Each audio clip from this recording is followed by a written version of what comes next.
నారాయణుడు ఆ జలంధ్రుడి శరీరాన్ని లెక్కలేనని భాగాలుగా ఖండించారు. గరుడిపై తన మాయా ప్రభావాన్ని కూడా పటాపంచలు చేశారు. నా ఉద్దేశం ప్రకారం ప్రమాదం ఇంకా పూర్తిగా తొలగిపోలేదు దేవేంద్ర.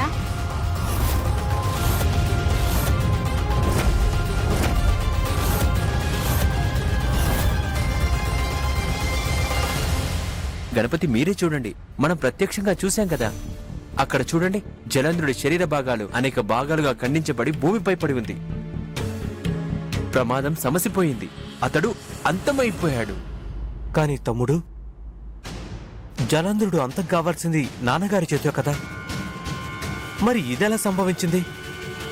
ప్రయత్నాలన్నీ వృధా అవుతాయి.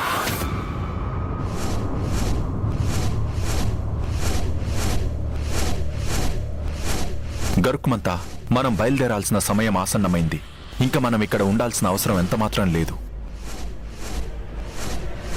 పదండి.